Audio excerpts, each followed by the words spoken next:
Para dirigir este foro, quiero presentarles al ingeniero Eric Viramontes Serrate, a quien le pido nos haga el honor de subir a este escenario para dirigir este foro.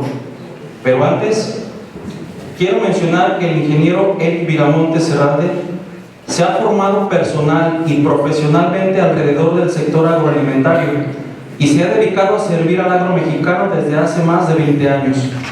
Su trabajo, de acuerdo con él mismo, se resume en contagiar de entusiasmo al sector, especializándose en promover la grandeza de la industria a nivel nacional e internacional. En su trayectoria, suma la gestión al frente de diversas instituciones públicas, privadas y gremiales, desempeñando cargos en ACERCA, en la Dirección de Promoción Comercial y Fomento a Exportaciones, director general de la Asociación Mexicana de Horticultura Protegida, presidente del Consejo Mexicano del PMA, entre otros muchos. Hizo además un importante como parte del equipo que representó a la industria productora de tomate en México ante el Departamento de Comercio de Estados Unidos durante las negociaciones para la renovación del acuerdo de suspensión de la investigación dumping para el tomate mexicano.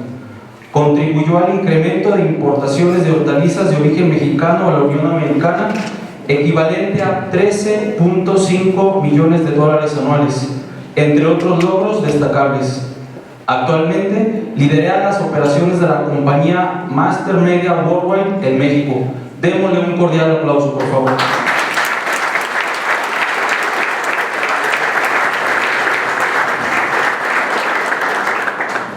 Gracias, ya hasta me sentí un poco más viejo. Bueno, pues aquí es un momento de reflexionar y pues les tengo unas laminitas, ¿no? Yo creo que tal cual como han estado hablando muchas de las personas que tuvieron el micrófono antes de mi persona, creo que es un momento en que los cambios, el dinamismo que se está presentando tanto a nivel nacional como internacional nos trae la necesidad de ser congruente.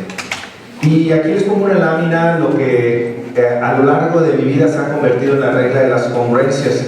Curiosamente, estas congruencias se han ido sumando conforme vamos avanzando, ¿no? Si ustedes se pueden reflexionar, primeramente hablamos de una congruencia técnico-productiva, donde se buscaba la innovación tecnológica, los paquetes tecnológicos, cómo pudiéramos hacer que el clima, el suelo, las variedades nos dieran más. Y estábamos trabajando en poder sacar el mejor rendimiento, la mejor productividad, y pues esa era la congruencia. Después viene la congruencia económica, donde al final de cuentas caemos en la conclusión de que esto tiene que ser un negocio, que al final de cuentas tiene que ser rentable, que la palabra lucrar no es una grosería ni siquiera en el campo, que al final de cuentas tenemos derecho a tener dinero en el bolsillo, porque no estamos buscando una agricultura de sustento, no queremos comer de lo que producimos, queremos tener dinero en el bolsillo para comprar carne, huevo, leche, postre, pasteles y ir de viaje, vestir, etcétera, etcétera. Después viene otra congruencia, es la congruencia comercial, donde nos estamos dando cuenta que ya lo que estamos produciendo y que a final de cuentas para que sea negocio tiene que tener un mercado. ¿Cuántas veces hemos escuchado las historias de que a final de cuentas se producían y no se tenía vendido? Entonces obviamente los mercados era un tema importante.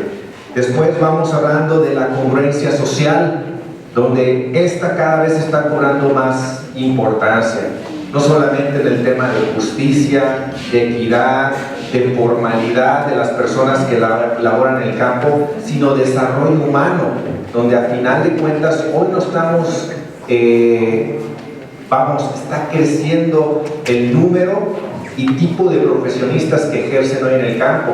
No solamente estamos hablando del agrónomo, no solamente estamos hablando de la gente de inocuidad, hoy estamos viendo gente de informática, licenciados en comercio exterior, químicos trabajando en las agrícolas.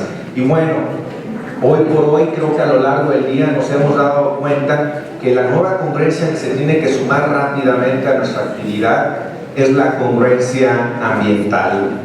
Y es interesantísimo ser parte de este sector agropecuario. La verdad, las cosas, yo he disfrutado mucho mi carrera, creo que mi vida ha sido muy completa y la decisión fue muy correcta, haberme sumado a las filas de este maravilloso sector. Y cuando yo empecé mi carrera como ingeniero zootecnista agrónomo y salí, nunca me había imaginado escuchar lo que hoy estamos viendo. Caray, 32,000 millones de dólares de exportaciones, una balanza positiva en cuanto a exportaciones e importaciones. El 7% de los empleos formales están en el campo. El PIB agropecuario es de los más significativos. En fin, o sea, siempre he pensado desde aquel momento en que la situación no era así, que México era un país de vocación agropecuaria por excelencia. Y los momentos en los que estamos hoy no me han comprobado que yo hubiera estado en un error. Al contrario, ¿no? Pero hay retos. Y al final de cuentas, esos retos siguen con esto que traigo yo. Miren, tecnología. Los retos que tenemos en el campus, obviamente tenemos que analizar el cambio climático, el tema de agua, la falta de recursos, desde dinero, financiamientos, tecnología, los apoyos gubernamentales que nunca van a ser suficientes, índice en los proyectos productivos, la diversificación de mercados, y esto por hablar de unos, ¿no? Podemos pues, de alguna manera empatizar en lo que hoy se ha venido tocando mucho, que es el cambio climático, cómo las temporadas han cambiado. O sea, se hablaba hace algunos años, cuando yo salí de la escuela, de las ventanas productivas, de las ventanas comerciales, y esas ya dejaron de existir. Ahorita me da sorpresa ver la cantidad de lluvias que estamos recibiendo en partes del país donde no llovía, y en partes que típicamente eran de mucha precipitación, no ha llovido aún. Entonces eso es sumamente importante de analizar. Las contingencias climáticas cada vez son más agresivas. Bueno, los huracanes, las granizadas que nos cayó en Guadalajara, etcétera, etcétera. Y bueno, fruto de estos cambios climáticos, donde al final de cuentas tenemos inviernos que no son lo suficientemente fríos, donde los temporales son lo suficientemente largos, los ciclos no se rompen y las plagas pues cada vez son más agresivas.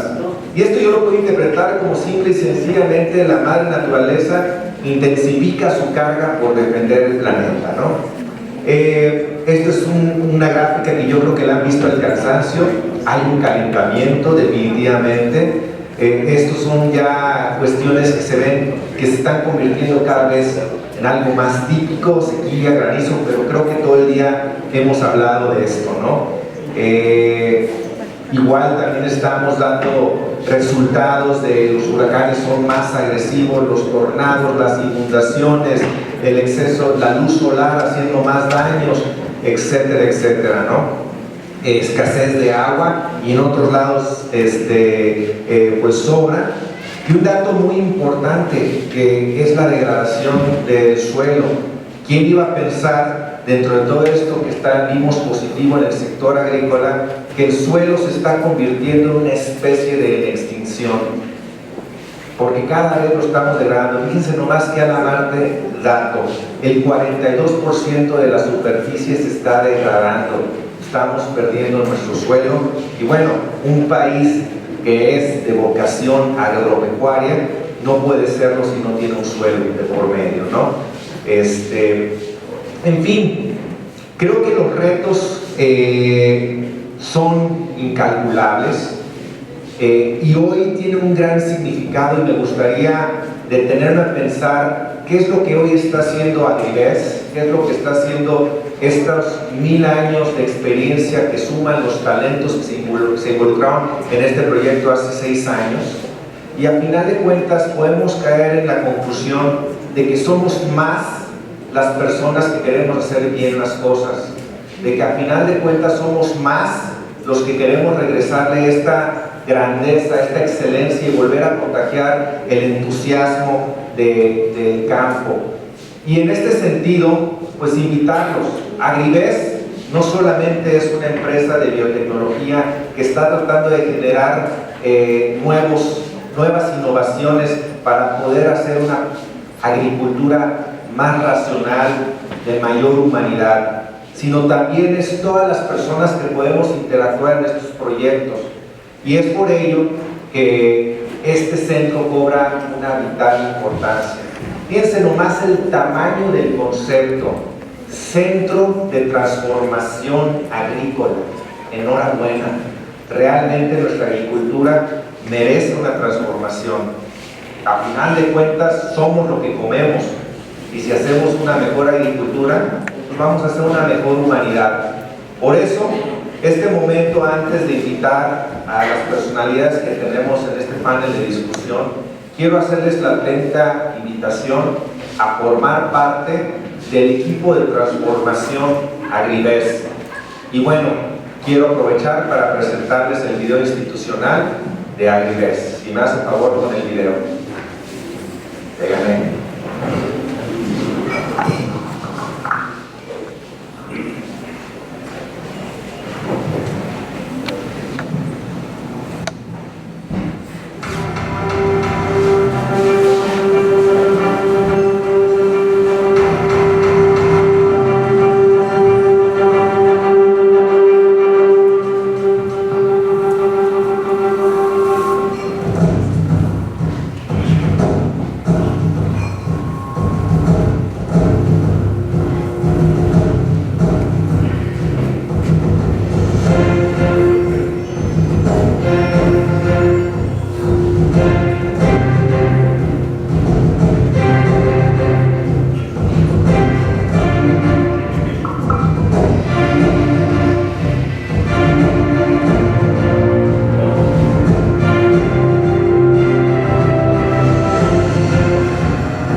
Bueno, y si hice bien el trabajo de reflexionar y motivarlos, yo creo que podemos dar un aplauso más fuerte a todas estas personas que han asumido el compromiso que los hace diferentes a transformar la agricultura a una agricultura más humana. Entonces, un aplauso.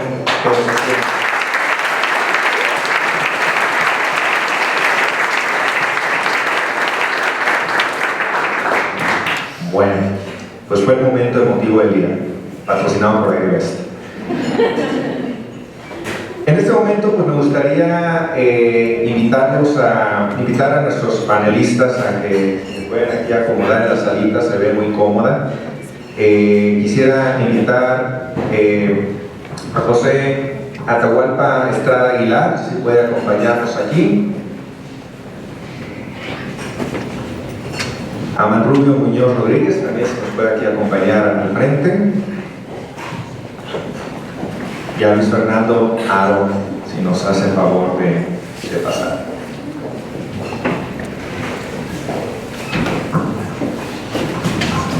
Bueno, pues, hablando un poquito de la trayectoria, José Atahualpa Estrada Aguilar es economista con 21 años de experiencia.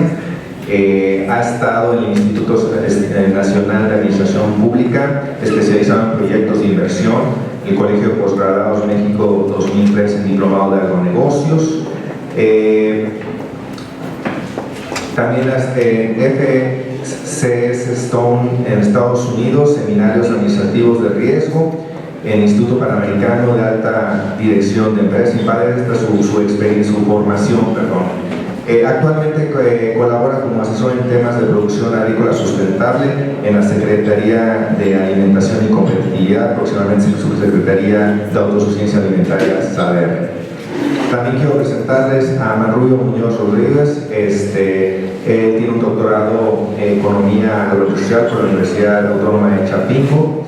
Es ingeniero agrónomo especialista en sociología rural.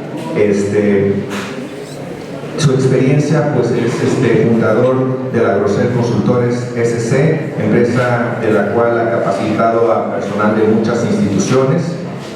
También ha sido consultor nacional de la FAO y coordinador especial de convenios en la SAGARFA durante más de 15 años, líder de proyectos en diferentes estados de la República.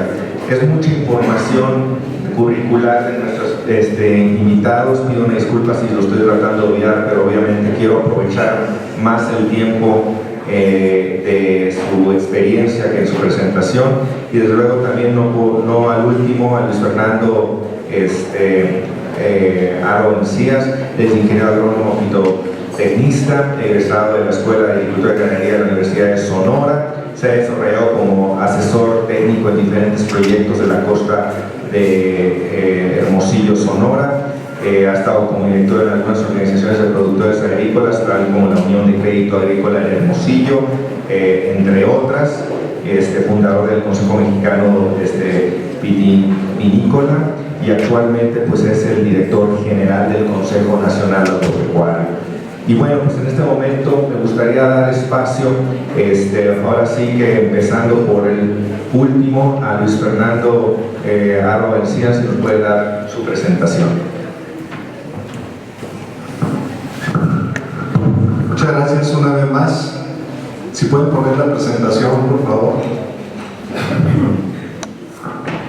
Bueno, de lo que se denomina el foro hacia una agricultura sustentable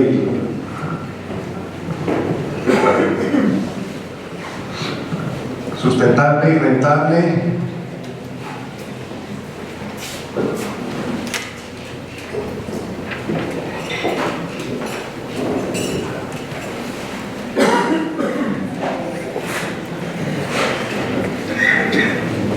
Bueno, vamos a partir de una realidad, algo de lo que incluso ya se ha comentado aquí, en el tema de la importancia de lo que es el sector agroalimentario mexicano.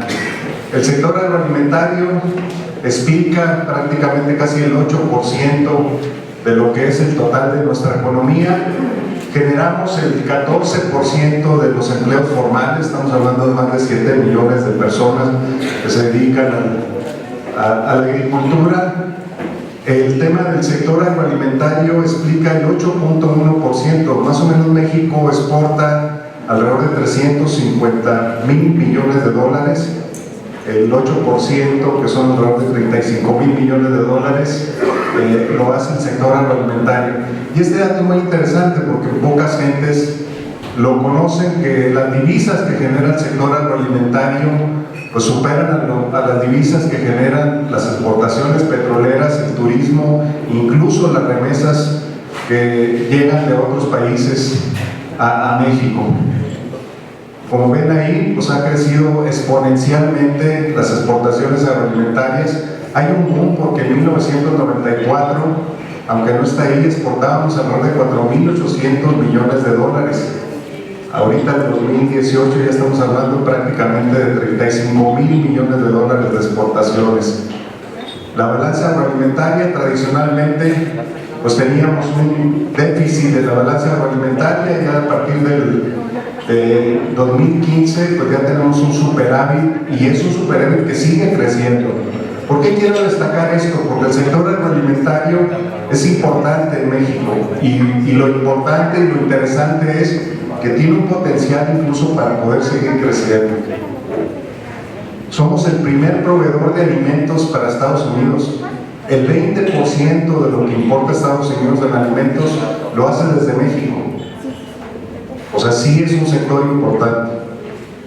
Somos el 11º productor a nivel mundial de productos agroalimentarios. Ahí están incluso algunos, en muchos casos, primeros, segundos, terceros lugares en algunos productos.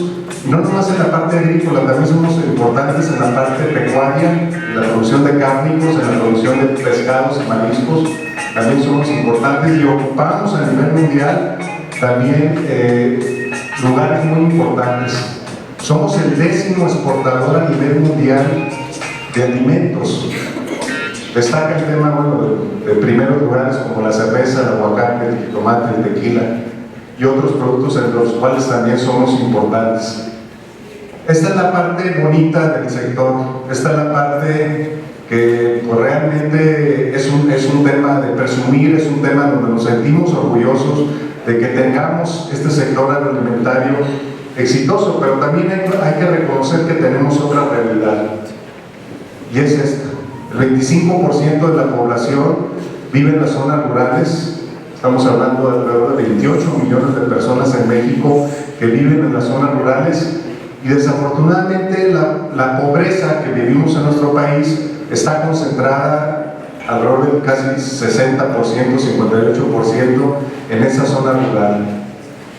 Se enfatiza mucho que tenemos entonces un campo dual con retos importantes. El 81%, por ejemplo, de las unidades de producción, que son 4.3 millones, se practica una agricultura comercial o una agricultura limitada en el tema de la vinculación con los mercados.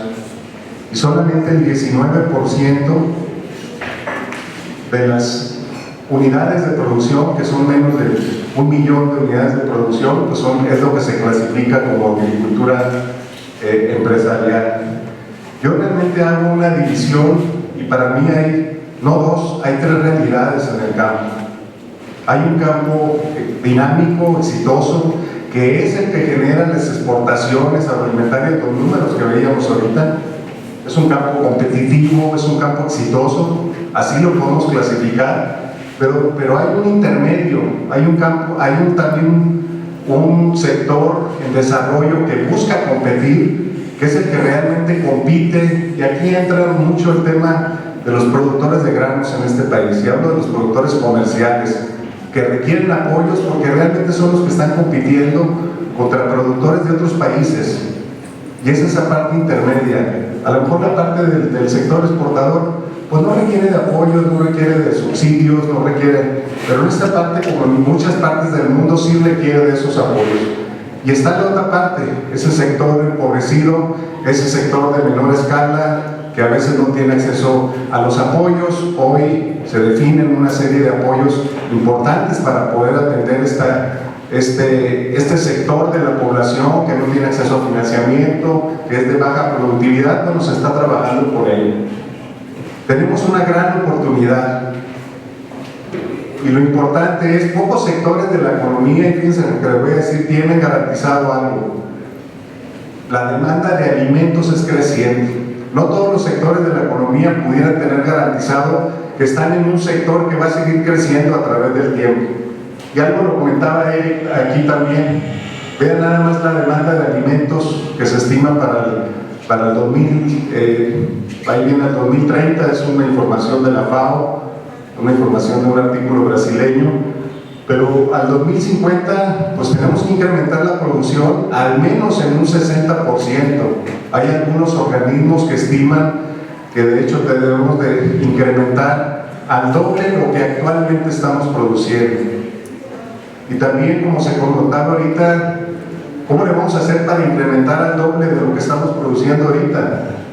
Cuando tenemos menos superficie disponible, tenemos una degradación de suelos muy importante, cuando tenemos escasez de agua, cuando tenemos esa volatilidad climática, que la FAO pues habla de un tema de que cada vez el sector agrícola, los sistemas agroalimentarios cada vez están ejerciendo una presión mayor sobre los sistemas agroalimentarios.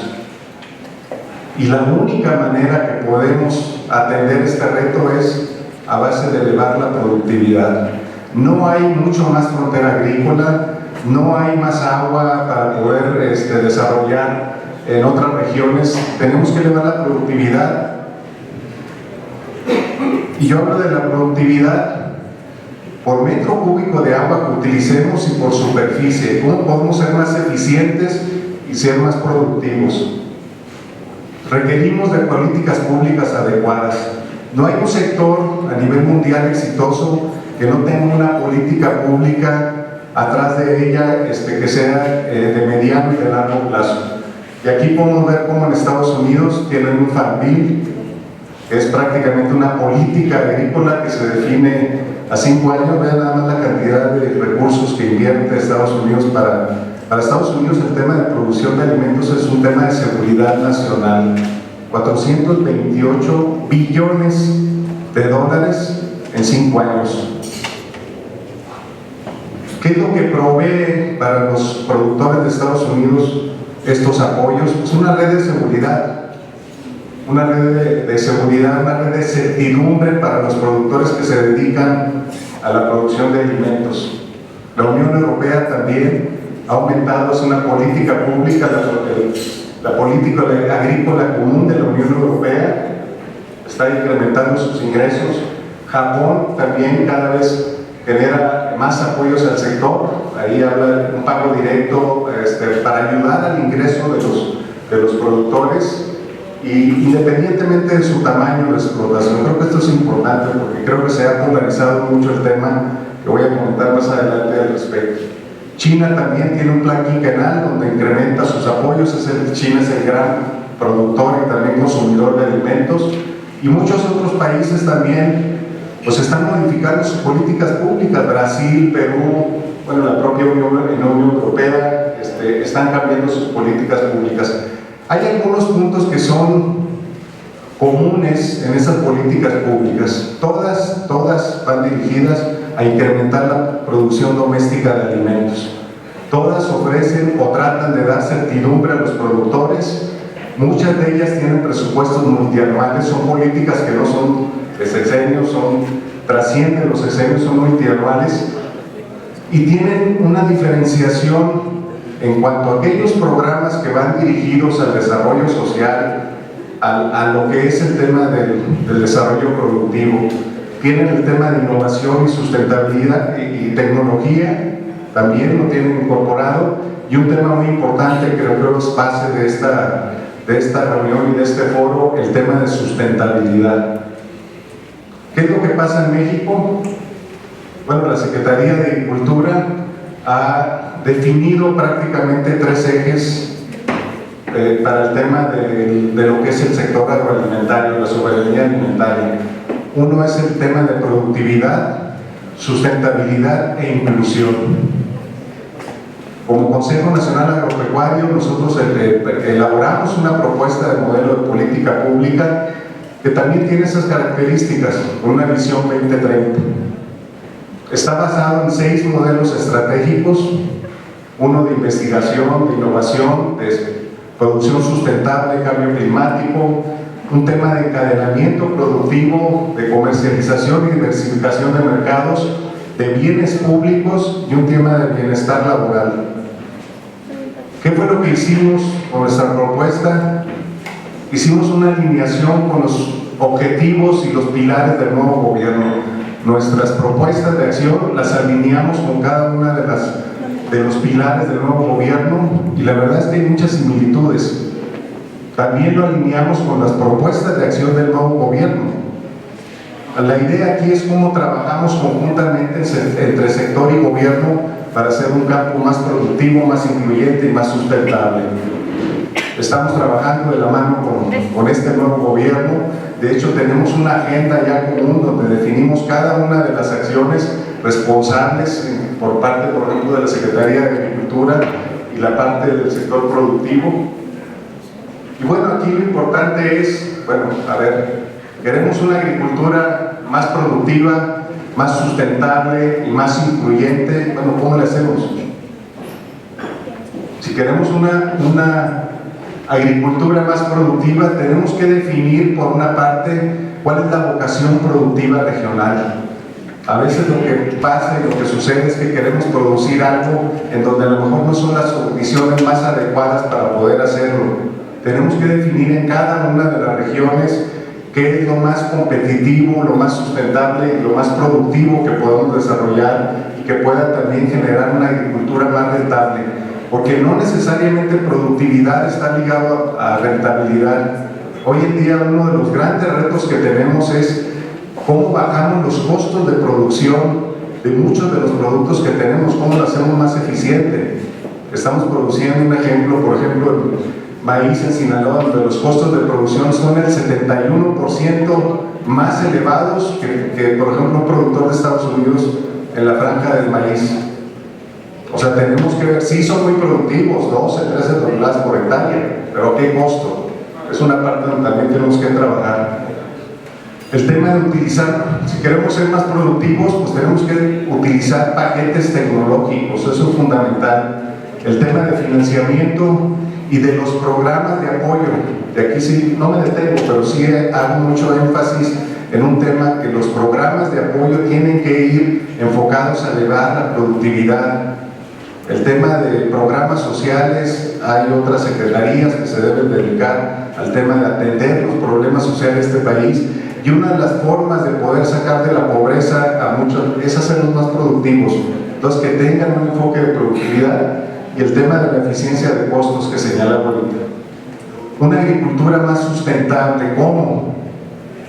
Pues tener programas también para un uso eficiente del agua, de la energía, el tema de mejoramiento de suelos, que también hay un programa que la Secretaría está impulsando para tratar de revertir ese tema de tan fuerte degradación. Yo planteo un tema, los apoyos realmente que dé el gobierno deberían de ir condicionados a que el productor haga un manejo sustentable de su agricultura o de su producción. Ok, si no estás haciendo un uso sustentable, no tienes acceso a apoyos. Creo que es un tema que no podemos discutir de que si no es sustentable o no es sustentable, porque tenemos que tener una visión de largo plazo. Y por último, el tema de una agricultura más incluyente, bueno, pues que haya ese tema de políticas diferenciadas, que se diferencie el tema del apoyo sociales. Hemos entrado en una discusión que si los pequeños, medianos o grandes productores, y creo que esa polarización en esa discusión a nadie nos beneficia. Todos son importantes, pequeños, medianos y grandes. La realidad es que la competencia no está entre los productores nacionales, la competencia está con los productores de otros países con los cuales tenemos normalmente relaciones comerciales. Trabajar en el tema de bienes públicos, eso es lo más incluyente que puede haber. Si tenemos, por ejemplo, y pongo un ejemplo, la sanidad y la inocuidad de nuestro país, ahí no limita a pequeños, medianos o grandes productores. Si perdemos el gran activo que tenemos, que es el estatus fitosanitario, le va a afectar al pequeño, al mediano y al grande productor. Y otro tema que es importante, que tenemos que hacer políticas con un enfoque de cadenas productivas. Tenemos que ver desde los productores primarios y todo lo que establece la cadena productiva, los proveedores de insumos, de financiamiento. Tenemos que ver esto con una visión de cadenas productivas. Somos un sector con un gran potencial, con grandes oportunidades. Tenemos la manera de poder incrementar la producción de alimentos, de elevar la productividad y que el sector agropecuario realmente se convierta en un motor de la economía y del desarrollo de nuestro país. Tenemos una gran riqueza, tenemos un potencial productivo. México es el cuarto país más biodiverso del mundo. Tenemos todo tipo de regiones, áridas, semiáridas, trópicos, sierras, trópicos húmedo o húmedo trópico seco. Tenemos un alto potencial pesquero, tenemos más de 11.000 kilómetros de litorales, más de 3 millones de kilómetros cuadrados de mares que tenemos que explotar. Hay un gran potencial en el sur-sureste. Aquí tenemos una gran cantidad de recursos naturales que están en el sur-sureste, que no lo hemos desarrollado. Y bueno, también tenemos México es de los países más abiertos del mundo. Tenemos 13 tratados de libre comercio con más de 50 países. La realidad es que nuestras exportaciones, casi el 80% de nuestras exportaciones agroalimentarias se van a Estados Unidos y tenemos 50 países. Nomás por poner un ejemplo, el 80% de las exportaciones, por ejemplo, que hace Estados Unidos, lo hace a 18 países. Nosotros lo hacemos nada más a uno. Y bueno, los activos que ya comentaba, tenemos un estatus fitosanitario que muchos países quisieran tener. Tenemos certificaciones de calidad e inocuidad que nos permiten estar en los mercados, productores competitivos y sobre todo, bueno, ese potencial de desarrollo que tenemos. Todos, yo creo que todos los que estamos aquí y hemos visto el tema del nuevo gobierno, del enfoque, pues es el tema de que todos estamos de acuerdo de que se combata la pobreza, la corrupción, de que se reduzca la inseguridad, de que logremos un mayor crecimiento y que ese crecimiento también vaya con un tema de bienestar y desarrollo. No solamente es un tema de crecimiento económico, tiene que haber un desarrollo. Tenemos que disminuir la desigualdad que hay en nuestro país, que existan mayores oportunidades para todos. Lo que queremos es que de alguna manera se definan políticas adecuadas para poder lograr lo que estamos mencionando arriba y que no haya medidas que nos puedan afectar el crecimiento y el desarrollo. Con esta concluyo. Sí, estamos viviendo una época de cambios, de grandes transformaciones, que esa también nos genera grandes retos, pero también esos grandes retos nos generan grandes oportunidades. Muchas gracias por su atención.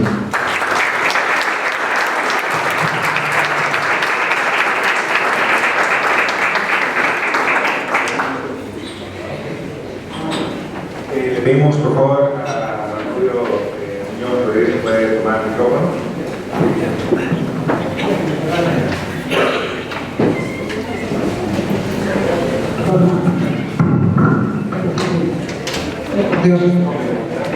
Bueno, pues muy buenas tardes ya.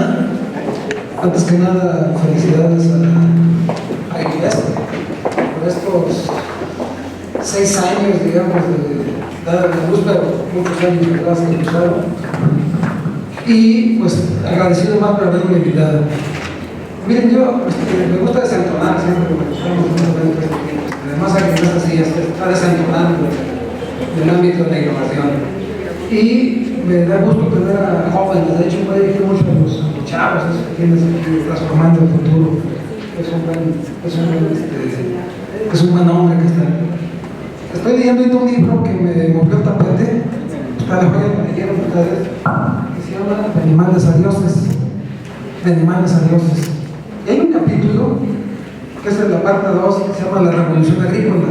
Así se llama el capítulo, pero le dan la vuelta a la siguiente hoja y el siguiente título que tiene, este es un historiador, que ahorita tiene 3 libros ahí circulando, le dan vuelta dice la revolución agrícola, pues uno le da vuelta a la siguiente página y dice el mayor fraude de la historia. Fíjense, el mayor fraude de la historia. Y entonces cuando empieza a analizar la revolución agrícola y nos empieza a explicar por qué el mayor fraude de la historia, hay una frase que es lapidaria, dice: la esencia de la revolución agrícola está en la capacidad de mantener a más gente en peores condiciones. Fíjense nomás. La esencia de la revolución agrícola está en la capacidad de mantener a más gente en peores condiciones. Esa es la revolución agrícola, dice esta historia.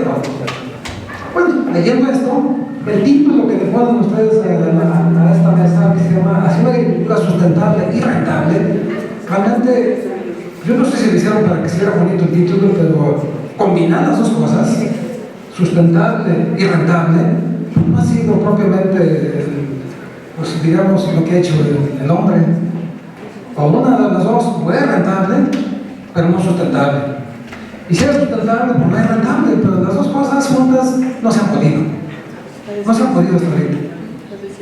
Y pruebas de lo que tenemos hoy en día como humanidad.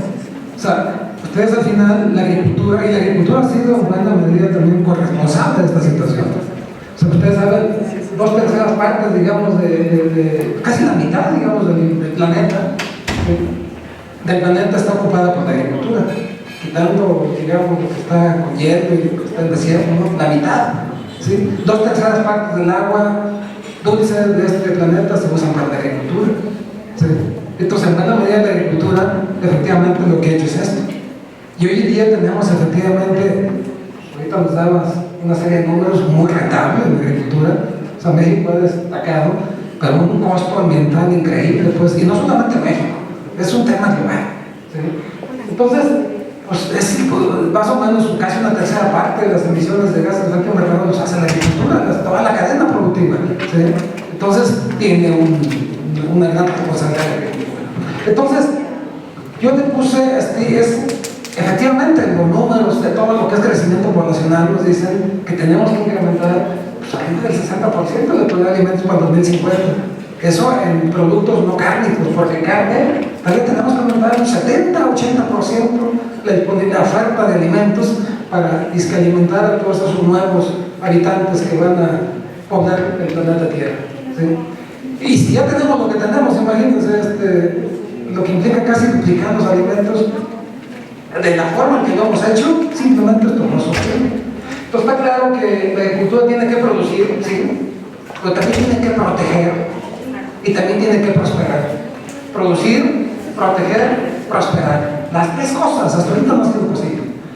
Bueno, fíjense ustedes, yo creo entonces que actualmente el paradigma y todo el discurso que se habla cuando hablamos del incremento poblacional es producir. Y bueno, le hemos puesto una serie de etiquetas al tema de producir. Es producir con una intensificación productiva sustentable, bajo esquemas orgánicos, sostenibles, amigables, etcétera, etcétera, etcétera. Pero el problema no está por ahí. Todo el tipo de estudios, todos los análisis que se han hecho en el mundo, digamos que hacen todo lo que son escenarios, nos dicen que esa no es solamente una vía, esa es una vía, ¿sí? Pero si nosotros nos vamos por la vía solamente de intensificación, así pónganle todas las etiquetas que ustedes quieren, el planeta no da. Y se ha dicho siempre que tenemos al menos 4 vías que son complementarias. Voy a abordar cada una de ellas por separado. Una es efectivamente aumentar la productividad. Esa es una. Esa nos agrega a lo mejor 30% más de alimentos. Y en la humanidad necesita 60, 70, 80% más, ¿sí? Hay una segunda vía, que es bajar la enorme cantidad de desperdicios de alimentos que tiene México y el planeta. O sea, más o menos se calcula que casi la mitad de los alimentos que producimos con un costo ambiental enorme se desperdician, se tiran a la basura, ¿sí? Entonces, un segundo eje que implica ser sustentable la producción agrícola y además rentable y además hacer viable la humanidad es bajar el desperdicio de alimentos que se tienen en México y en el mundo. Esa es la segunda vía. La tercera vía es bajar el consumo de ciertos alimentos que demandan demasiados recursos. Concretamente estamos hablando de la carne de res. O sea, si ustedes analizan la eficiencia que tienen este tipo de especies contra otro tipo de especies, es simplemente inconcebible en una situación de ese tipo. Y todos los análisis dicen, si no bajamos el consumo de este tipo de alimentos, de proteínas, no da. Y la tercera, que tiene que ir combinada con las otras, tiene que ver, necesitamos liberar tierras. O sea, más que ocupar las tierras es liberar tierras, ¿sí? Liberar tierras. ¿Para qué? Para reforestar, para restaurar. Las 4 juntas nos pueden dar posibilidades de que tengamos una agricultura sustentable y rentable. En pocas palabras, una humanidad sustentable y viable. Voy por la primera, el tema de impulsar la productividad. Pues el tema que se le ha puesto a este tema de impulsar la productividad ha sido a través de esquemas de intensificar de manera sustentable, ¿no? De hecho se llama así, intensificación productiva sustentable. Y ahí hay muchos sistemas de producción, ¿no? Desde los sistemas orgánicos, los sistemas sustentables, los sistemas mixtos, los sistemas, como ustedes quieran llamar. Y efectivamente, al final, pues siempre se dice, oye, pues tú tienes que meterte por ahí, pero hay un tema también importante. Ustedes saben que estos sistemas, como le quieran llamar, tienen invariablemente menos rendimientos, hasta hoy menos rendimientos que la agricultura convencional. Estamos hablando que ustedes analizan, esos rendimientos pueden ir desde un 5 hasta un 30, 40% menos que la agricultura convencional. Digo, por algo no se adoptan de forma masiva, ¿no? Que no dan el mismo nivel de rendimientos y rentabilidad que da la agricultura convencional, ¿sí? Uno diría, bueno, si nosotros nos vamos solamente con el tema de la agricultura muchos colegas hablan de la agricultura orgánica o del tema sostenible, no da el tema, vamos a bajar la disponibilidad de alimentos, ¿sí? Porque no tenemos actualmente pues muchas tecnologías para poder producir de manera eficiente. Entonces vamos a necesitar pues, producir menos alimentos, ¿sí? Vamos a tener que incorporar más tierras al cultivo, ¿sí? Y vamos a tener al final más efectos indeseables de los que hemos tenido hasta ahorita. También una cosa que tiene que ver con el tema de la intensificación, no solamente es el tema de menores rendimientos, tiene que ver con el tema de la estabilidad de esos rendimientos.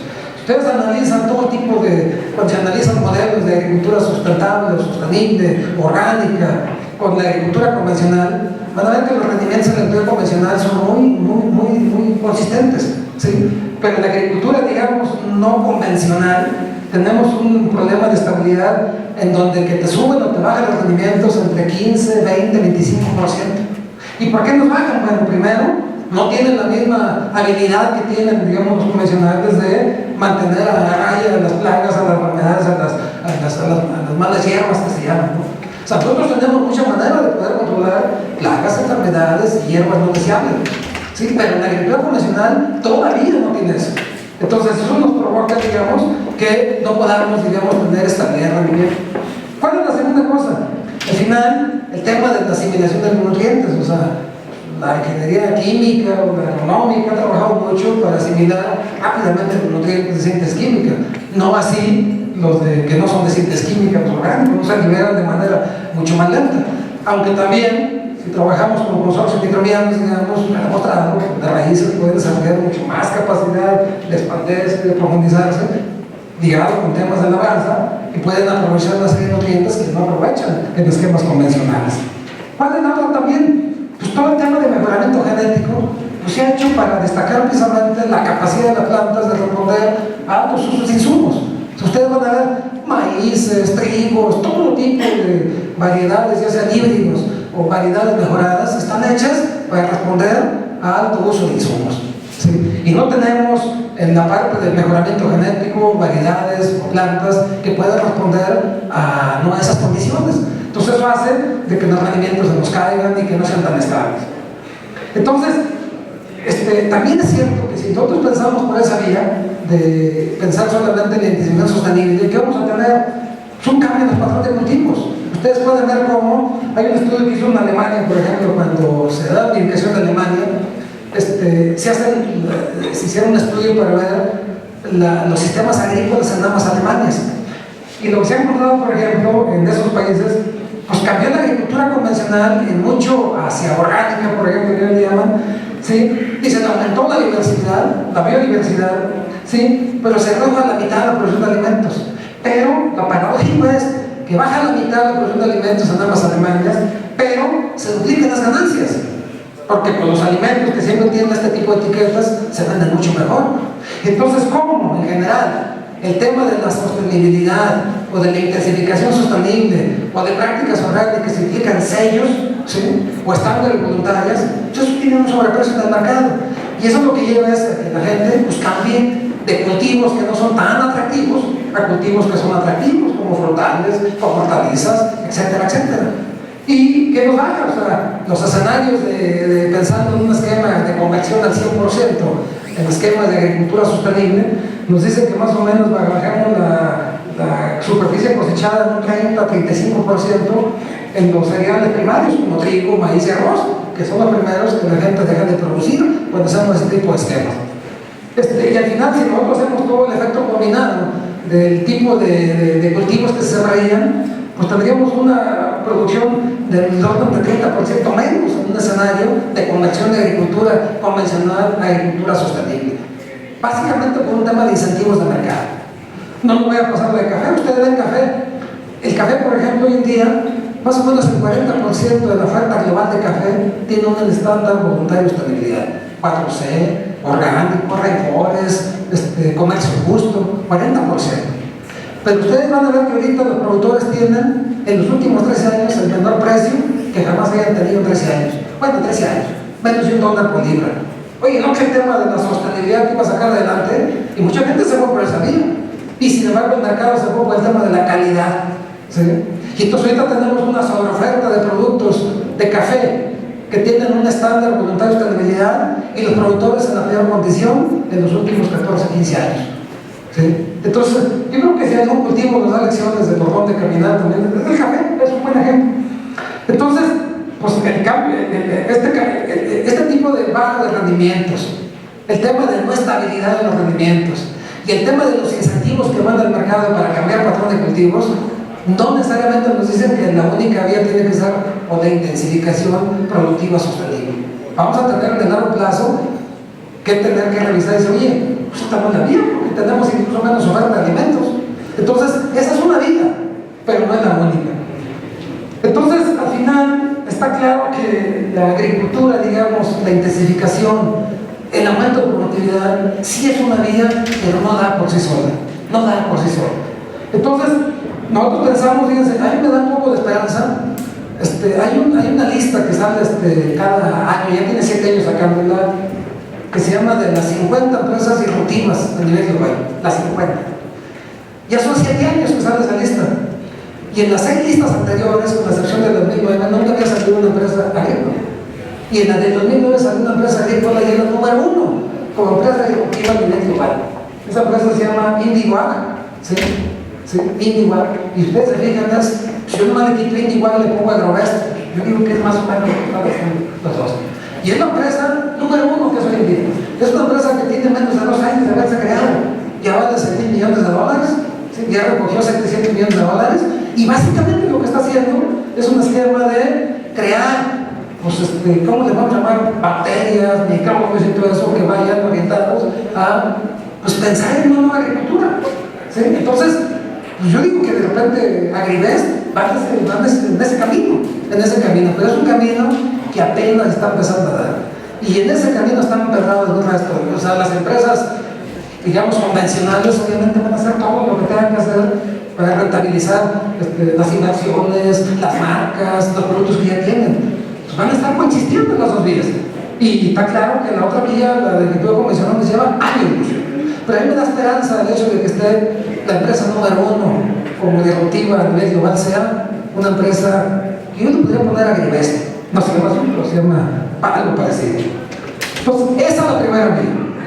¿Cuál es la segunda vía que tenemos que acompañar? Pues todo el mundo nos dice, oye, al final, 2/3 partes de la tierra cultivada, en México estamos hablando que es el 82% de la tierra que se cultiva, se usa para ganadería. Para ganadería. Y si ustedes analizan, ustedes vean la conversión alimenticia, ¿cuántos kilos de alimento, por ejemplo, necesitan para convertir 1 kilo de carne en un rumiante? ¿Alguien sabe? ¿Cuántos? ¿Cuántos? ¿4? No, está bien. Bueno, no, está demasiado también. Bueno, menos especial, cebú o algo así, ¿no? Pero andamos por el orden de 5 o 6 más o menos. Y para un pollo, para producir 1 kilo de carne de pollo, o uno de pescado. Más o menos. Entonces, de este tamaño son las brechas en productividad y en eficiencia, pero el resto de las tierras de este planeta y de este país están hechas para producir alimentos para los rumiantes. Y son pastizables para los rumiantes. Son especies muy eficientes. Yo sostengo, con el perdón de los que tengan rumiantes, entre mi suegro, por ejemplo, de que los rumiantes van a ser piezas de museo no muy lejos. Y ustedes analizan el comportamiento, el consumo de proteína animal, como la carne de ave, la carne de cerdo, la carne de pescado, de tener que 20% hace 60 años, 40 años, ahorita tiene el 60% de la proteína. ¿Por qué? Porque son muy eficientes esas especies. Los rumiantes, para mí, no tienen mucho que hacer, y para mí sus años están contados. Y la prueba está de eso es que la segunda empresa que aparece en esas 50, como de las no disruptivas, son aquellas que están produciendo carne de origen vegetal. O sea, ustedes ven la cantidad de empresas que hoy en día están intentando reemplazar a los animales para producir carne de origen vegetal. ¿Qué les gusta? Son 15 empresas. Y esas ya han levantado inversiones por cerca de 40,000, 60,000 millones de dólares. ¿Sí? ¿Y qué están haciendo básicamente? Produciendo carne, sustituyendo a los animales. Ahorita tienen el mercado, actualmente ese tipo de carne. Y ustedes hacen el análisis, simplemente vamos a lo siguiente. Necesitan 455% menos agua para producir una libra de carne convencional, digámoslo así, contra la carne producida ya sea en laboratorio o de origen vegetal. O sea, estamos hablando de 4.5 veces menos agua, 4.5 veces menos agua. Necesitan también 3.5 veces o emiten 3.5 veces menos gases de efecto invernadero, ambientalmente también. También estamos hablando que usan 99 veces menos tierra para producir una libra de carne, produciéndola bajo esas condiciones. El pero que tiene ahorita es que es 10 veces más cara esa carne todavía, 10 veces más. Pero la cantidad de empresas que están innovando para producir carne, prescindiendo de los animales, es cada vez más y más. Y además, pues, ¿cuántos trabajos nos han hecho y nos dicen que pues, esa carne huele, sabe? Y de hecho la prueba es que no sabes que estás consumiendo carne que viene de los animales, ¿sí? Ya a fines de este año una empresa muy conocida va a sacar su Whopper imposible, que es de carne sin animales. Entonces tenemos a los animales expuestos a temas de gran presión ambiental, ¿sí? Temas de bienestar animal, ¿sí? Temas de ineficiencia, temas de emisiones de efecto, etcétera, etcétera, que hace que simplemente no vayan a sobrevivir. Y ahí tenemos la esperanza de liberar muchas tierras que están dedicadas hoy a la ganadería para poderlas destinar a otros cultivos o bien a reforestar ese tipo de tierras. Esa es la segunda vía. Y esa vía ya está aquí, o sea, no es algo que es imaginario solamente en las películas antes de ciencia ficción, ya la tenemos aquí, ya está aquí. ¿Sí? Y ustedes pueden ver la cantidad de ventas que tienen este tipo de empresas y la gente ya ni cuenta sabe lo que está consumiendo. Bueno, esa es la segunda vía. La tercera vía tiene que ver con reducir la cantidad de alimentos que se desperdician. Yo creo que ustedes saben que más o menos un 50% de los alimentos que se producen se tiran a la basura. Y eso cuesta mucho producir, exactamente. En México hay un estudio que se acaba de hacer y dice más o menos que en México se tiran 20 millones de toneladas de alimentos. Estamos hablando que eso es 34% de lo que se produce. Entonces cuando nos dicen intensificar, producir, oye, ¿pero para qué? ¿Para que lo tires? ¿Para que lo estés echando a la basura? 34% se tira. Si le ponen dinero a eso que se tira, vale más o menos 490,000 millones de pesos al año. Eso equivale a 7 veces el presupuesto de la SADA. O sea, aquí sí que le damos lana a la SADA para que aumente la producción de alimentos y después nosotros los tiramos. ¿Sí? Lo estamos tirando, lo estamos desperdiciando. Y eso se ha costado. Estamos hablando que son 2 veces el presupuesto de la UNAM, la cantidad del valor de los alimentos que se tiran de la basura. ¿Sí?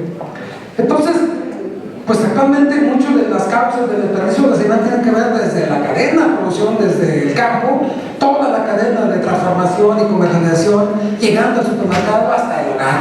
¿Sí? Hay ya una serie de intentos y estudios que se han hecho, donde dicen, por ejemplo, desde el etiquetado. O sea, ¿cuántas gentes no confundimos el tema de consumo preferente y el de caducidad, ¿no? Entonces, oye, pues ya prácticamente está al límite, ya lo dejas y lo tiras. Hoy en día tengo un amigo que trabaja en una empresa agroalimentaria, dice que les cuesta más retirar los alimentos que están a punto de caducar que llevarlos al supermercado, ¿no? ¿Sí? Entonces, pues ahí hay un tema de etiquetado y falta de información de que a veces no sabemos leer ese tema de fecha de caducidad y consúmase preferentemente en. Es un tema de educación. Y el otro tema de las porciones. ¿Cuántas veces no van a un restaurante a veces y les dan un plato y no se la acaban? ¿Sí? No se la acaban, o van en un buffet y sirven y no se la acaban. O sea, es un tema de, pues fíjate lo que tú vas a consumir. Es un tema de educación que empieza desde la casa, ¿no? Otro tema, el tema, digamos, está civilizado respecto al desperdicio. Mi madre siempre nos dice, o nos decía, que no te da vergüenza tirar los alimentos o no consumirlos, no te los sirvan, ¿no? Y también el tema tiene que ver con que comemos de más también. Y pues ahorita tú hablabas del tema de la pobreza y todo eso, pero pues, ¿cuánta gente no tiene otro tipo de pobreza, ¿no? O sea, hoy en día es más grave el tema de la sobrenutrición, de la obesidad, que el tema de la nutrición. ¿Sí? Y ese pues realmente no lo abordamos, y es su comida. Y también es hábitos de ejercicio y todo lo demás. Y por último, la última vía que tenemos aquí es que si hacemos bien las otras dos de intensificar, si hacemos la vía también de sustituir alimentos que requieren mucha energía, y si hacemos también la vía de bajar desperdicios, vamos a liberar tierras. Y esas tierras hay tierras francas. hay que reforestarlas. Y solamente las 4 cosas juntas nos van a dar una agricultura sustentable y rentable, porque eso nos permitirá estar aquí, en este planeta. De otra manera no se puede. ¿Sí? Gracias.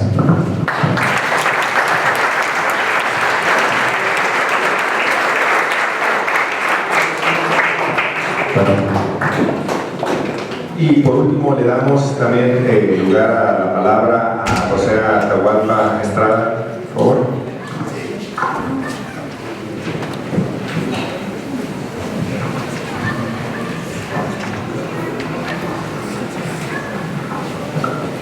Sí, buenas tardes. Nuevamente felicito aquí a los compañeros de Agribest y en atención a la propuesta del tema que nos invitan a platicar, me voy a permitir presentarles lo que desde la Subsecretaría de Alimentación y Competitividad y Autosuficiencia Alimentaria se está proponiendo realizar para poder transitar a un nuevo sistema de producción de alimentos. Y efectivamente lo que estamos planteando es hacer una nueva política para el campo. El diagnóstico mucho ya nos lo dio el compañero Aro, nos lo dio aquí el doctor Manrubio. Ahora, ¿qué hacemos con ese diagnóstico? ¿Qué hacemos? ¿Hacia dónde encaminamos los trabajos? ¿Me ayudan con...? Aquí yo la tengo, ¿verdad? Perdón. Sí, disculpe. Son 3 los ejes sobre los cuales se está encaminando esta nueva política hacia el campo. Una es a la autosuficiencia alimentaria, que ya se comentó. La segunda es un enfoque de prioridad hacia pequeños y medianos productores e indígenas, quiero señalar esto. Y la tercera, y esto es muy alineado al tema que nos ocupa el día de hoy, la transición a sistemas sustentables de producción de alimentos. Sobre estas 3 grandes líneas es sobre las cuales se está trabajando para poder desarrollar e impulsar un nuevo sistema agroalimentario. Cuando hablamos de autosuficiencia alimentaria, ¿a qué nos referimos? Pues nos referimos a reducir efectivamente la dependencia, sobre todo de los alimentos en los cuales somos deficitarios, en este caso maíz, arroz y leche, asegurar el abastecimiento local de alimentos.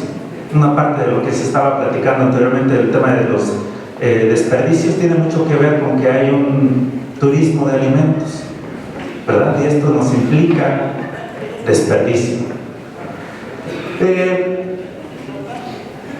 Este tema del encadenamiento que usted señalaba también está previsto, efectivamente. No solamente es un tema de producción, sino hay que darle un valor agregado y hay que ponerlo a disposición del consumidor con todos los elementos que están implícitos en estos procesos, que es el tema del financiamiento, del seguro, de la propia actividad comercial, en los desarrollos tecnológicos y científicos.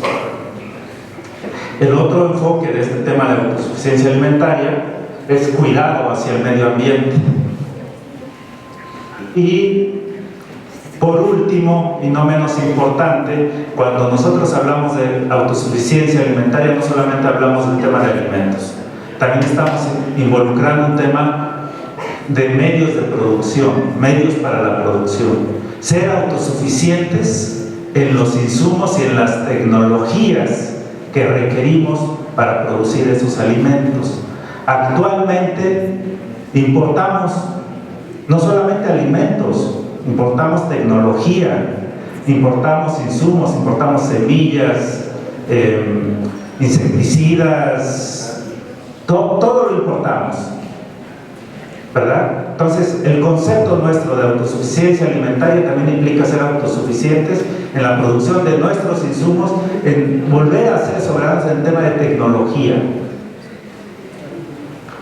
El segundo eslabón, que tiene que ver con la inclusión de pequeños y medianos productores, y aquí hay un elemento fuerte que es el tema de productores indígenas. Lo primero que hay que tener en cuenta es cambiar el enfoque y reconocer que en estos pequeños y medianos productores e indígenas hay una capacidad productiva que se desestimuló durante muchos años. Solamente se les vio como pobres, improductivos, pero portan saberes, y déjenme decirles algo, tienen tierra. No necesitamos abrir más superficie a la producción agrícola para lograr esos retos que acabamos de comentar. Si hacemos un buen uso sustentable de esa tierra, lo podemos hacer. Representan el 90% de los productores en el país, los pequeños, los medianos y los indígenas, y que se les daba atención de pobres, no de productivos. Generan la mitad de la producción nacional actualmente, porque además los rendimientos son bajos. Emplean el 60% del empleo pagado en el sector.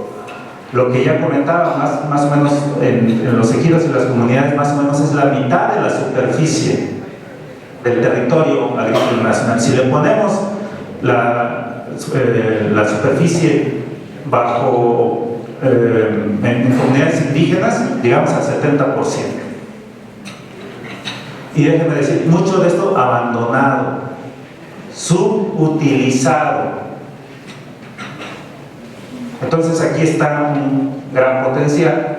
Por esto, este elemento de que debe de ser prioridad rescatar esas capacidades, conocimientos productivos que tienen los pequeños, los medianos productores y los indígenas. No se nos olvide esto, que es muy importante. Y por último, en esta tercera vía de la nueva política y el nuevo enfoque, es la transición a sistemas sustentables de producción de alimentos. Por un lado tenemos, mucho ya se ha comentado aquí, cuál es el diagnóstico actual de los sistemas. Tenemos baja producción, alta dependencia, esta agricultura es poco resiliente, contamina, es de baja calidad alimenticia. El hecho de que tengamos alimentos no necesariamente quiere decir que sean nutritivos, ese es el otro elemento. Se ha desestimulado la asociatividad y la organización de los productores. Ha sido excluyente, ¿verdad? Se ha priorizado a algunos sectores. Y un poco lo que comentaba, no se reconocen los saberes, las experiencias, las prácticas que tienen los pequeños, medianos e indígenas. Y otro elemento que no se toma en cuenta es el territorio. ¿Dónde se está enmarcando esa producción? ¿En qué circuitos sociales, económicos, productivos, culturales se está llevando a cabo esa producción? Ante esto, lo que decimos, bueno, este es el diagnóstico, ¿y qué hacemos? ¿Hacia dónde transitamos? Bueno, tenemos que transitar a sistemas, a modelos que nos ayuden a tratar de reconvertir sistemas con toda esta problemática a sistemas sustentables que integren todo esto que acabamos de comentar. Y un enfoque, por ejemplo, es el tema de la agroecología. No es el único, hay muchos. Sin embargo, ese es uno que últimamente, sobre todo en los últimos años, ha tenido gran realce y impulso, no solamente en México, sino a nivel internacional. Estoy hablando de FAO, por ejemplo, ¿sí? Donde se dice, la agricultura, esa agricultura del futuro, tiene que ser voltear la cara a la pequeña y la mediana de los indígenas y a sistemas locales, a temas de circuitos cortos, de solidaridad, de un nuevo enfoque del territorio, ¿verdad? Tenemos retos. tenemos retos. Este sistema efectivamente tiene que ser sustentable, pero tiene que reducir costos, tiene que aumentar rendimientos, tiene que ser rentable, tiene que reducir el impacto ambiental en el suelo, en la planta, en el ambiente, tiene que producir sus insumos de manera local. Y este elemento que también se comentaba anteriormente, la nutrición y la salud, debe de ir acompañado. Hay una correlación entre alimentación y salud. Aquí me permito brevemente comentarles que justamente por esta situación, conjuntamente con Secretaría de Salud y el Instituto Nacional de Salud Pública y la Subsecretaría, hemos creado un grupo intersecretarial para atender este tema: salud, alimentación, esa relación, ¿verdad? No el hecho de que yo tenga muchos alimentos quiere decir que esté sano o que esté nutrido. Este nuevo sistema también tiene que rescatar y promover los saberes campesinos. Necesitamos recuperar esos conocimientos, y no solo recuperarlos, valorarlos e incorporarlos a nuevos sistemas de producción. Y entre ellos estos sistemas que ya existían y que hemos ido olvidando, menospreciando e inclusive catalogando como improductivos. Ya hablo, por ejemplo, de un sistema MILPA, pero no es el único. Están Chinampas, hay muchas que fuimos origen en México y que las hemos ido olvidando, relegando y menospreciando. Por último, comentarles, con este enfoque primero de estas tres líneas que yo les he marcado, y con este enfoque de volver a recuperar la soberanía y la autodeterminación, en el gobierno federal se han determinado 30 programas o proyectos prioritarios, de los cuales en la Secretaría de Agricultura operamos directamente 5 de los 30, que ya es un tema relevante y que nos habla del peso que tiene en este nuevo modelo de desarrollo del país el sector agrícola. 5 de los 30. Decirles también, pudimos identificar que en el programa especial concurrente para el desarrollo rural para el campo había cerca de 150 programas. Eso era lo que existía, más o menos 150 programas, de los cuales los pequeños y medianos y los indígenas, pues algunos tenían uno, algunos, el que más tenía, al que podían acceder, eran 2 programas de los 150. Actualmente decimos, bueno, se definió 30 prioritarios a nivel nacional, y de los cuales 5 en la Secretaría de Agricultura, que además representa solamente el 50% del presupuesto de la Secretaría. No es todo el presupuesto de la Secretaría, que ese es otro elemento. Hay programas que se mantienen, siguen existiendo, siguen operando, pero en estos 5 programas solamente está el 50% del presupuesto, más o menos. Y el primero, producción para el bienestar, básicamente es lo que originalmente fue Procampo, luego fue Proado, ahora se está transitando este tema de producción para el bienestar, con apoyos e incentivos directos a los productores y con este enfoque de la autosuficiencia alimentaria. No me voy a detener mucho aquí porque voy a abundar en él más adelante. Otro de los programas prioritarios es el tema de los fertilizantes, y aquí déjenme decirles algo, y algo muy importante. Cuando hablamos de fertilizantes, no solamente estamos hablando de fertilizantes de síntesis química, hay un componente muy fuerte al tema de los biofertilizantes. Ya va con este enfoque. Es relevante para el tema de la autosuficiencia alimentaria, la nutrición adecuada de los cultivos. Un tercer gran programa, precios de garantía. Hablaban hace un rato de que parte y lo comentaba muy bien el ingeniero Aaron, cuáles son las características de los países desarrollados de sus políticas de desarrollo en el sector. Una es la autosuficiencia alimentaria y la otra es la certidumbre, ¿verdad? Hablan solamente de dos de una serie de como de 5 elementos que comentaban. Bueno, este tema de certidumbre tiene que ver también con precios de garantía. Darle una base mínima de ingreso al pequeño, al mediano productor y al indígena como base e incentivo para elevar su productividad y recuperar esos suelos, esas tierras, esos recursos que están subutilizados. Entonces es un elemento importante en este esquema de certidumbre. Otro esquema ya visto por un tema de economía, y esto es interesante, de circuitos cortos de producción, consumo, por un lado, por otro, de alimentos sanos, nutritivos, es este esquema de canasta básica de alimentos. Anteriormente había una canasta que solamente estaba, donde existían 23, 24 productos, si mal no recuerdo, ahora se elevó a 40 productos, que va a estar operado tanto precios de garantía como canasta básica alimentaria por Segalmex. Y lo que busca Segalmex es hacer compras locales en sus almacenes rurales y distribuirlos ahí mismo.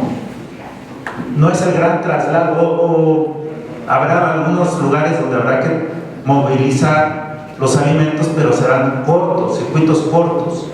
Ahora, no solamente el tema de alimentos, y aquí es una invitación, también es el tema de insumos. O sea, parte del trabajo de Segalmex es también la distribución para hacerle llegar insumos a los lugares más alejados. Si son bioinsumos, qué mejor, ¿verdad? Y un último programa, crédito ganadero a la palabra, ¿verdad?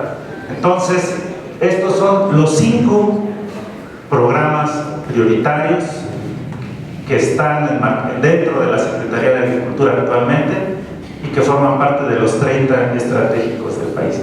Y por último, me voy a centrar, no hablé mucho de este tema de producción para el bienestar, que es el que actualmente se está operando desde la subsecretaría en este año y del cual queremos hacer un rediseño y reenfocarlo hacia algunos para lograr otros objetivos. Lo primero que se hizo fue acotar el apoyo, ¿verdad? Se bajó hasta 20 hectáreas. Como un comentario, anteriormente se daban hasta 80, 100, se apoyaban 80, 100 hectáreas por productor. Se decidió acotarnos por un tema presupuestal también y decirles que con cerca del 20% de los productores solamente del padrón que estaba originalmente, el 20% eran de más de 20 hectáreas, o sea, eran pocos productores. La liberación de esos recursos nos permite atender a otros productores que han quedado fuera, históricamente que habían quedado fuera, no solamente pequeños y medianos, sino también indígenas, de tal manera que estamos en proceso de incorporación a este programa. No se había abierto el programa desde, bueno, creo que hubo una apertura hace unos 5 años, 3, 4 años, pero se incorporaron muy pocos productores, pero desde que se creó el programa no se había abierto. Entonces estamos incorporando productores indígenas, 250,000. Actualmente pues ya está pagado cerca del 90 y tantos % de los productores ya están, antes de que sembraran. Esto nos habla de un tema de que tiene que ser un apoyo, un incentivo oportuno. Identificamos productores y programas que se duplicaban, de tal manera que ya solamente va a quedar uno para evitar este tema de la duplicidad. Está centrado en 4 cultivos básicos para este tema de autosuficiencia: maíz, frijol, trigo, harinero y arroz. Y estamos en proceso de incorporar a este mismo esquema a productores de café para tener un solo padrón y caña de azúcar. Son más o menos 250,000 productores de café este año y 170,000 productores de caña. Para tener un solo padrón, algo que no existía. Anteriormente cada dependencia inclusive tenía, o cada programa traía su propio padrón. Actualmente no, es un solo padrón para saber y poder ser más asertivos en los apoyos. ¿Sí? Es un padrón que además tiene otra característica. Los predios están georreferenciados, ese es el otro elemento. Entonces se puede identificar perfectamente dónde están, de quiénes son y qué es lo que se está produciendo. Entonces, este tema no es suficiente una transferencia monetaria, lo sabemos, que es como estamos actualmente trabajando. Y actualmente estamos preparando lo que sería el programa del 2020 al 2024 con un sistema más integral, donde no solamente sea la transferencia monetaria, sino también el acompañamiento técnico. Pero este acompañamiento técnico debe de ir con este enfoque de transitar a sistemas sustentables de producción, que debe de ir engarzado con el uso de insumos y de bioinsumos apropiados, pero que debe de ir reconocer los conocimientos, los saberes, las prácticas campesinas e indígenas, ¿verdad? Y debe de estar vinculado a un esquema de precios de garantía, que a su vez tiene que estar vinculado a un sistema de distribución de canasta básica alimentaria. No sé si me explico. Está todo, estamos buscando engranar desde el incentivo a la producción, el consumo y la alimentación sana y nutritiva con este nuevo enfoque. De tal manera que en este nuevo enfoque, en esta nueva visión, es relevante identificar a los actores que ya existen y que están están realizando actividades en este sentido. Por eso nos es grato coincidir nuevamente en este enfoque de nuevo modelo de agricultura, en este enfoque de sustentabilidad, en este enfoque de productividad, también hay que decirlo. Y por eso nos sentimos muy contentos y orgullosos de estar hoy aquí y poder saludar esta iniciativa y poder ver que hay aliados con los cuales podemos desarrollar e impulsar estos modelos de desarrollo. Y decirles un poco también, no es cierto que los sistemas sustentables reduzcan la producción. Pudiera concederles el beneficio tal vez un año, pero no más, y a veces ni un año. No es cierto que produzcan menos, no es cierto que por producir sano, por producir de otra manera, se reduzca. Tal vez en el viejo modelo de agricultura orgánica, y discúlpenme que me refiera así a este enfoque, pudiera ser que sí, pero hay nuevos desarrollos, hay nuevas tecnologías que nos permiten tener la certeza, la certidumbre que sí podemos aumentar rendimientos, que sí podemos bajar costos, y tan es así que aquí tenemos un ejemplo, ¿verdad? Con los insumos que se están produciendo en esta empresa. Felicidades y muchas gracias.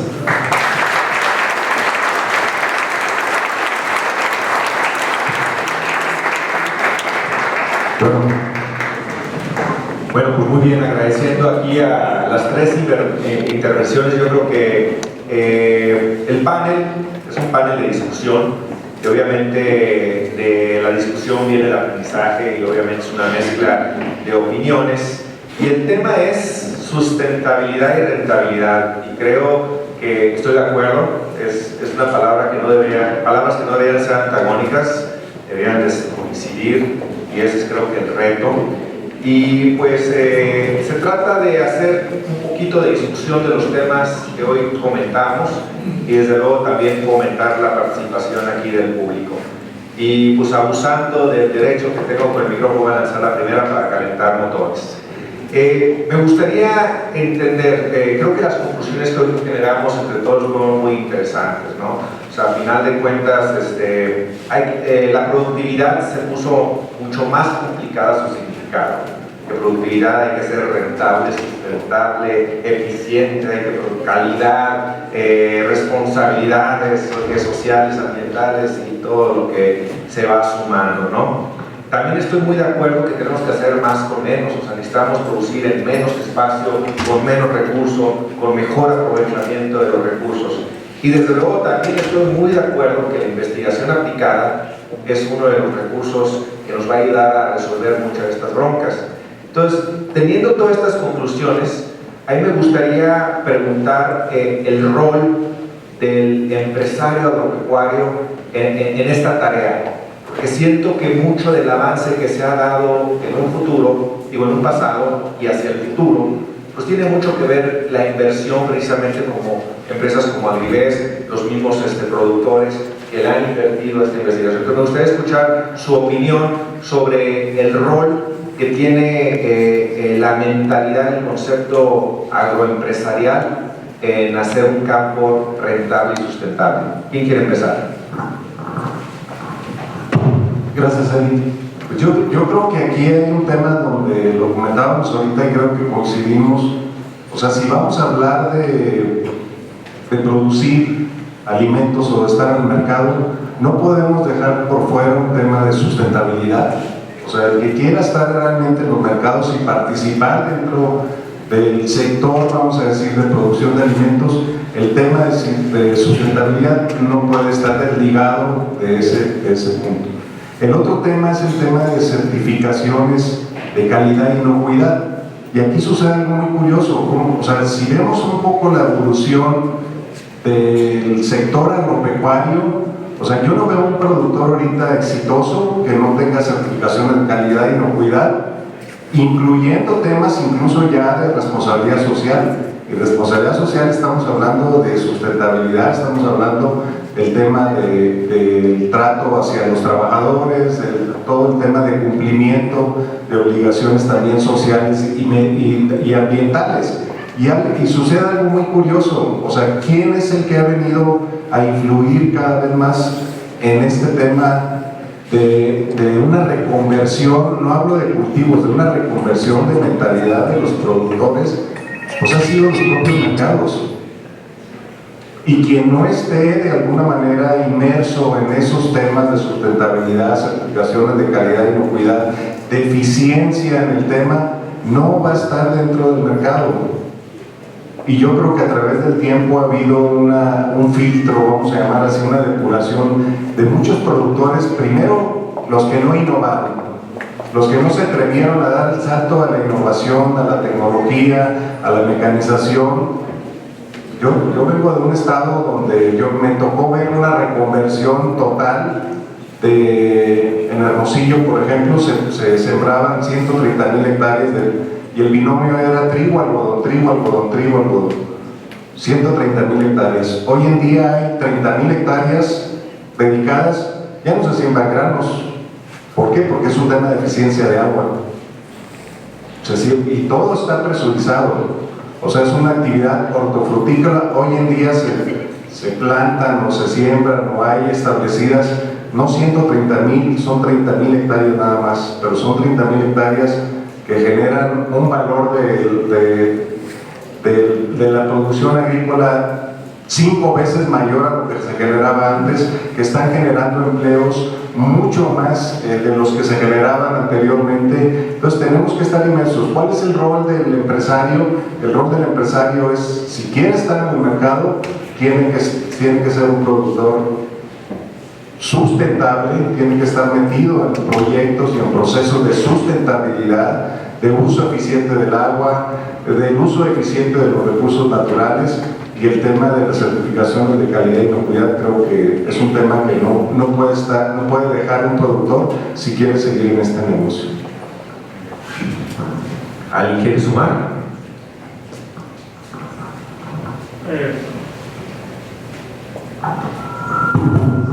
Sí, yo diría que es un actor necesario para poder detonar nuevos procesos de desarrollo, de innovación, de tecnología, que en muchas ocasiones es muy difícil que alguien sin esta perspectiva lo pueda realizar. Entonces siempre hay un actor que es el que empieza a detonar, a atreverse a hacer las cosas de otra manera, y además, pues no necesariamente, en muchas ocasiones con recursos limitadísimos, pero con una visión y una perspectiva de nuevos desarrollos que pueden ser detonantes hacia enfoques diferentes de producción. Y hablo concretamente de esta parte de productos, pero también hablando desde eso es con la perspectiva como innovación, pero la otra también es necesario. Yo veo un problema entre la investigación y la aplicación de las investigaciones. No ha estado un tanto divorciado, separado, y quien ha hecho mucho esta función de transferencia de tecnología, de desarrollo, han sido las empresas. Han cubierto ese hueco de transferencia de tecnología que por muchos años estuvo a cargo del Estado, después se retiró.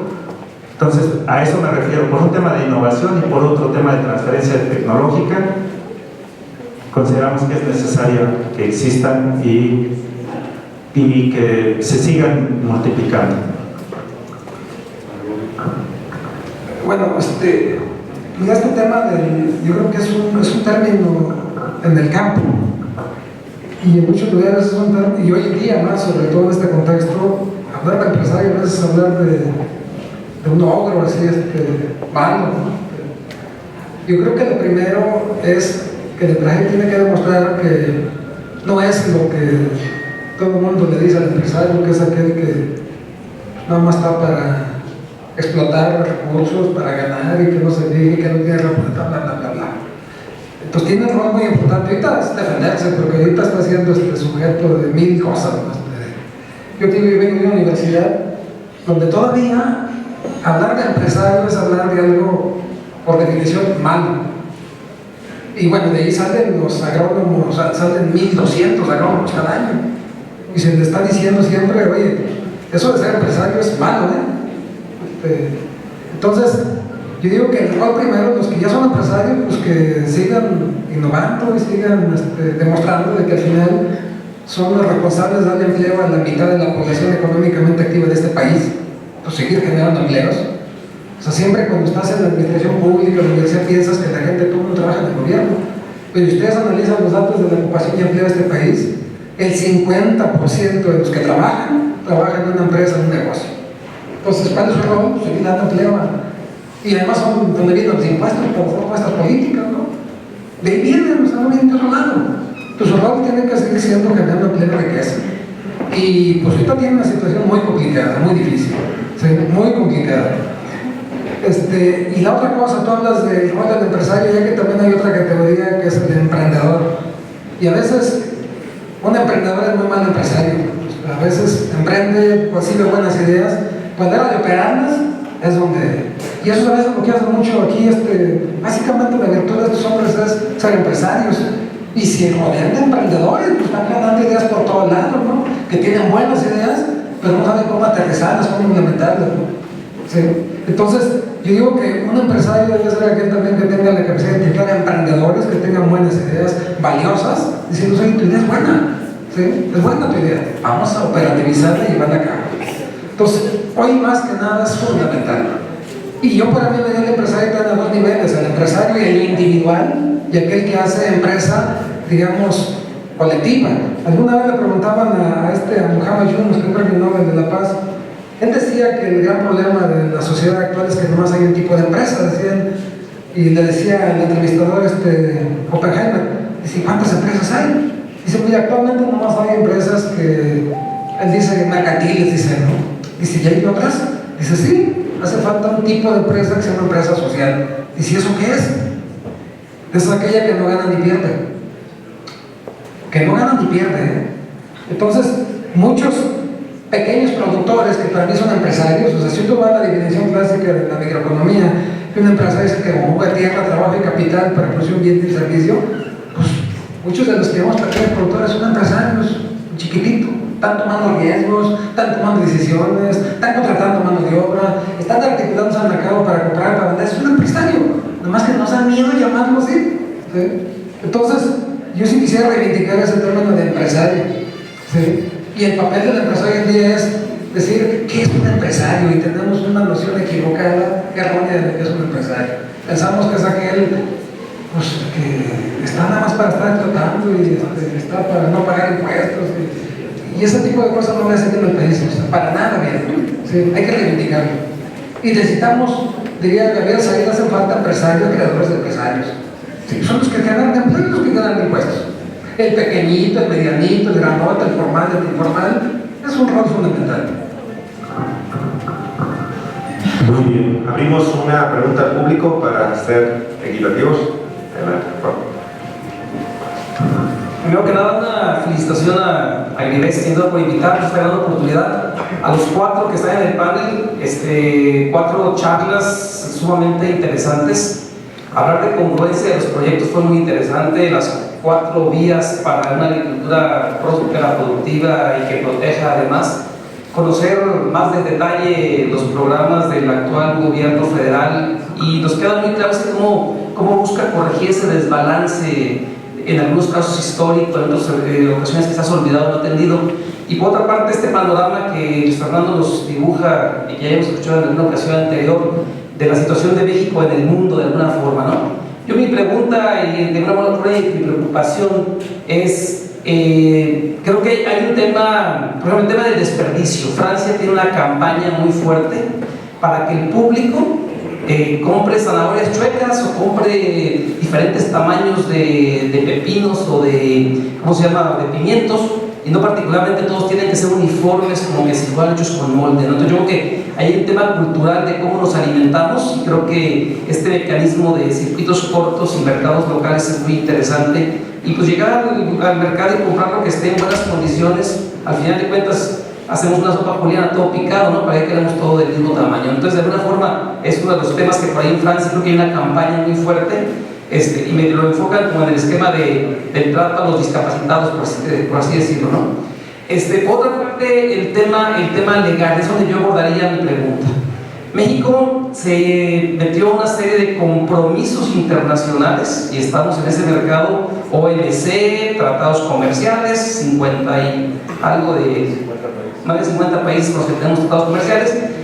Y no soy del área jurídica, soy productor de caña, su servidor Carlos Placayer, y me queda un poco claro, cuando un país firma un tratado o se entra a estos esquemas internacionales, tiene su legislación y compromete de alguna manera sus aspectos legales. Estamos viendo el TEMEC y el factor laboral en este momento que se ha ido condicionando, como los países tercermundistas o de desarrollo hemos tenido que adecuar nuestras legislaciones a lo que nos exigen con quienes aspiramos a asociarnos, y ahí estamos donde estamos. ¿Qué tanto todo este proceso, digo, y más aquí desde la visión del área de los agroindustriales como del área de gobierno, qué tanto estas políticas que están muy interesantes a desarrollarse, políticas públicas, van a compaginar con el andamiaje legal que hoy tenemos y que tenemos de alguna manera también impuesto? Digo, yo diría desde el punto de vista del azúcar, ¿no? Tenemos de importación bajo prácticas de comercio desleal de la fructosa, que nos obliga a tener que ir con el azúcar nacional a exportarla a un mercado mundial por debajo de su costo de producción, ¿no? Y eso es un tema que está en el Telecán-Temec y no nos lo podemos quitar de encima. Entonces, de una forma, ese aspecto jurídico del andamiaje legal global o globalizado. Y por otra parte también, yo sé que ustedes vienen por la parte de SADER, hemos entendido muy bien desde don Víctor Villalobos, Víctor Suárez, el área del área financiera, de la Financiera Nacional de Desarrollo con Javier Delgado, hemos escuchado muchos temas muy interesantes. Pero por otra parte, y aquí estamos reunidos muchos agroproductores, tenemos el tema fiscal. Pues tenemos una legislación fiscal, una mala reforma fiscal que está vigente desde 2014 a la fecha, que el capítulo para productores del campo lo confunde entre lo que es personas físicas y personas morales, y se convierte entonces en un lastre para el desarrollo. Y quizás aquí lo que Manrubio expresa, también diferenciar, ¿no? O sea, lo que es una persona que hace negocios y lo que es una persona que hace empresas. Bien lo señalaba, 50% quizás trabajan para una empresa y otro 50% o son pequeños empresarios o microempresarios. Entonces, de alguna forma, todo el mundo hace alguna actividad para salir adelante, ¿no? Hoy los más de 40 jóvenes que aquí están del programa Construyendo el Futuro, pues están buscando conocer un oficio, una actividad para a la vez salir adelante o bien en una empresa o en una actividad propia, ¿no? Entonces, de una manera, me centro, y perdón por extenderme, al problema de los temas jurídicos. O sea, México en el contexto de las naciones y su legislación, cómo encaja en este proceso de la cuarta transformación, porque podemos trabajar y comparto el tema milpa, comparto el tema producción orgánica, circuitos cortos, el tema de nuevas proteínas que tienen que ser para la nutrición humana, pero cómo vamos a jugar en ese aspecto cuando nos llega todo lo demás importado abiertamente y México no pudiera hacer nada. Y por otro lado, el ser humano es multifuncional, puede producir del campo de su parcela y luego también puede transformar y vender productos transformados, y pues fiscalmente está en un problema porque le cambian el régimen por transformar y es un lastre a algo que es muy interesante para la subsecretaría de Víctor Suárez, que es el propio desarrollo y la sustentabilidad y la autosuficiencia, ¿no? Muchas gracias.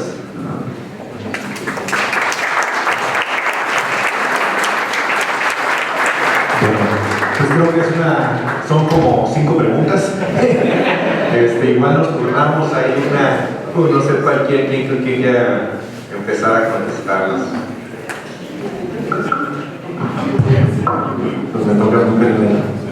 Bueno, en el tema, Carlos, de la parte jurídica, yo creo que más que la exigencia de los países con los cuales de alguna manera tenemos una relación comercial, es un tema de mercados. O sea, nos tocó ver el tema de la exigencia que hubo en la parte laboral, que está el tema de la OIT, de la Organización Internacional del Trabajo, pero también una condición para que se diera el tema de la aprobación, que todavía está en proceso, pero de la aceptación, incluso ya una firma del TEMEC, del Tratado de Libre Comercio con América del Norte. Yo creo que es un tema que tiene más que ver con el tema de los mercados. Y yo creo que si hablamos hacia dónde van nuestros productos, pues ya prácticamente ya no estamos hablando que solamente tienen que cumplir legislaciones nacionales. Ya estamos hablando de que tengan que cumplir temas de exigencias de otros países, inclusive de los propios mercados. O sea, yo sí hago mucho énfasis en el gran cambio en el tema de la mentalidad del productor, en donde dices, a ver, es el gobierno quien te está exigiendo que cumplas con el tema de normas de calidad, inocuidad. Yo creo que no tanto, aunque existen algunas normas de calidad e inocuidad, por ejemplo, fueron más bien los mercados los que empezaron a exigir. Y si tú quieres entrar a un mercado como Estados Unidos o Japón, son diferentes exigencias, pero es un tema comercial que te exige que tengas que tener una certificación que garantice, por ejemplo, el cumplimiento de diferentes obligaciones. En el tema legal nos tocó de hecho recibir, por ejemplo, algunos congresistas de Estados Unidos, y no solamente se conformaron con decir, ok, ya se modificó el tema se hizo una reforma laboral para adecuar el compromiso que se tenía en ese aspecto, y ahora vinieron hace unas semanas, vinieron para saber cómo le van a hacer para cumplir esa legislación. O sea, ya no solamente están hablando que ya modificamos la ley, ahora cómo la van a cumplir. O sea, si hay un tema en donde creo que tenemos una asignatura pendiente. Me gustó mucho el tema de lo que comentas de esa imagen, porque es real eso, la imagen del empresariado mexicano, sea pequeño, grande o mediano, pero hay una imagen de que es un tema prácticamente mercantil. O sea, donde hay una imagen del empresario que hoy en día creo que ha ido cambiando y creo que ha sido parte de un proceso en donde el empresario es alguien que genera a su entorno, qué es lo que genera de bienestar, qué es lo que genera desarrollo a su entorno. Ya no es el tema de ver números y de ver contabilidad y de ver ingresos y costos y a ver cuánto quedó de utilidad. Es un tema, y creo que es un rol que vuelvo a lo mejor hasta la pregunta original, que el empresario que no vea ese entorno de beneficio alrededor de lo que significa su empresa, es una empresa que el día de mañana no va a estar en el mercado, no va a dejar de existir o va a dejar de subsistir. José o Manuel. Dividiría la respuesta en dos. O sea, es un tema legal, pero hacia cumplimiento de normas internacionales por un lado, y la otra hacia sobre todo temas fiscales internos, ¿no? Efectivamente, bueno, está el proceso ya se aprobó en México el TEMEC, está en proceso de revisión en los demás países. Actualmente con las autoridades mexicanas se está revisando las implicaciones que comentas y los ajustes que tendrían que hacerse, si es que se requieren hacer, para poder cumplir con lo que se ha establecido, eso conforme al TEMEC. Ahora, al interior, tengo entendido, no tengo los detalles y no quisiera caer en errores, de que se está promoviendo ya a nivel de la Cámara de Diputados una ley de incentivos en este tema fiscal para las organizaciones, sobre todo organizaciones de productores y como pequeños empresarios, justamente para incentivar esta parte y reducir, buscar beneficios fiscales que existieron en algún momento y que poco a poco se fueron erosionando y se fueron incluso revirtiendo, ¿verdad? Entonces ahora eso lo tengo en el radar, que se está perfilando una iniciativa en ese sentido. No tengo más detalles, es lo que te puedo comentar, pero sí se está pensando de qué manera también incentivar. Y creo que es algo que es necesario también abordar. Ahorita estamos hablando de temas de política pública, pero nosotros mismos nos hemos dado cuenta, al momento de que quieres implementar algo, resulta que hay leyes o reglamentos que requieres cambiar, porque la política pública como tal, en sí misma, no te ayuda, sino que es todo un engranaje, un andamiaje que es necesario modificar, actualizar, reforzar, refrescar y reenfocar inclusive, ¿no? Entonces no es suficiente con este tema de política, sino también es necesario revisar las leyes, reglamentos, normas existentes. Y creo que ahí, como hace un rato también se comentaba, las transformaciones no solamente son de una o de dos personas, sino es un conjunto de personas, un conjunto de iniciativas y desde distintas responsabilidades. Entonces, esto es un poco desde la perspectiva del Ejecutivo, pero habrá que ver desde el Legislativo lo que hay que hacer para que esto camine y esto pueda llegar a buen puerto. Bueno, mira, hay una plataforma en Estados Unidos que se llama Imperfect Products. Es una app que básicamente se dedica a vender frutas, verduras que son imperfectas, pero están tan sabrosas como otras.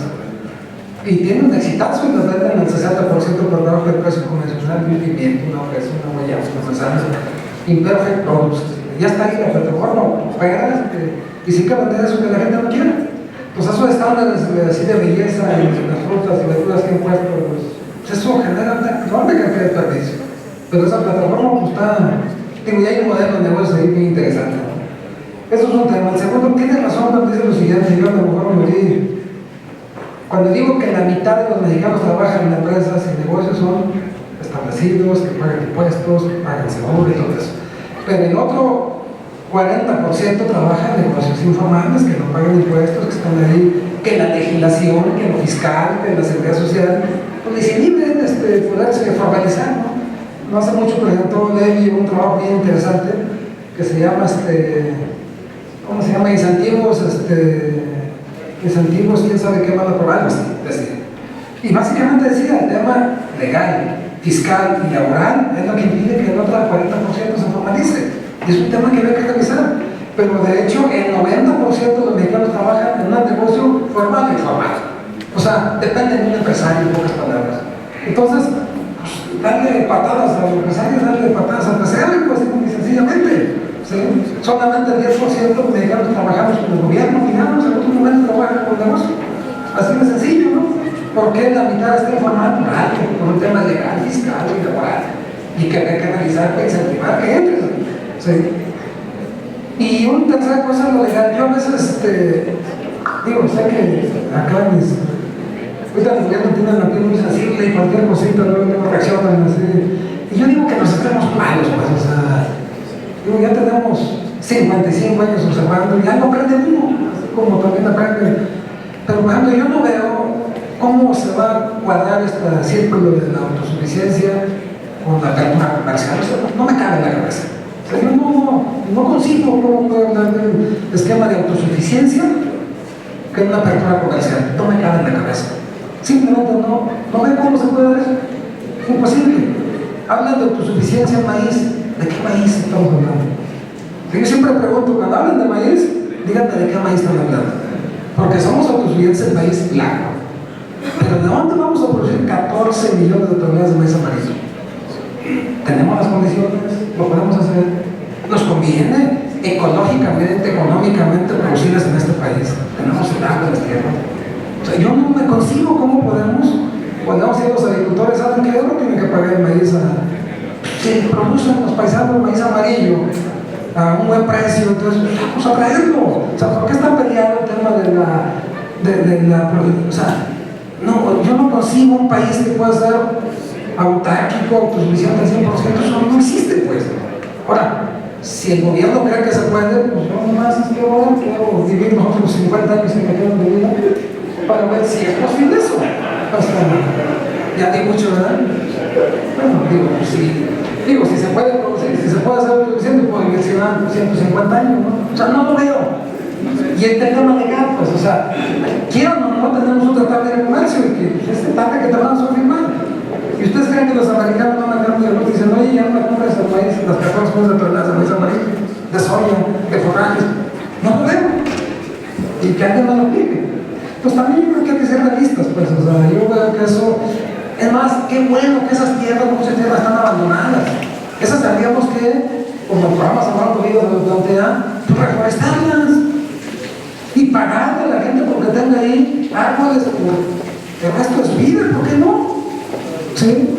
O sea, pensar en un esquema de sustentabilidad, de viabilidad del país, qué bueno que esas tierras no estén sembradas. Y va bien que se establezcan especies forestales maderables, como lo plantea Sembrando Vida, que es un proyecto estratégico del gobierno también, pues para que nos den oxígeno, nos den empleo, nos den viabilidad como país. ¿Sí? Yo digo que no está mal, pero meterlas a la producción, esas tierras que están abandonadas y meterlas a producir granos, yo a mí se me hace un error desde el punto de vista ambiental, económico, de todo tipo de ustedes que puedan dar. ¿Sí? Entonces, pues simplemente hay que ir donde veo el tema legal. O sea, yo no veo cómo, o sea, simplemente que alguien me explique cómo vamos a producir todos los forrajes y el maíz amarillo que estamos importando. Con una apertura y no tenemos, queramos o no tenemos las condiciones como país para producir todo eso. Pero bueno, si alguien dice que sí, pago por verlo.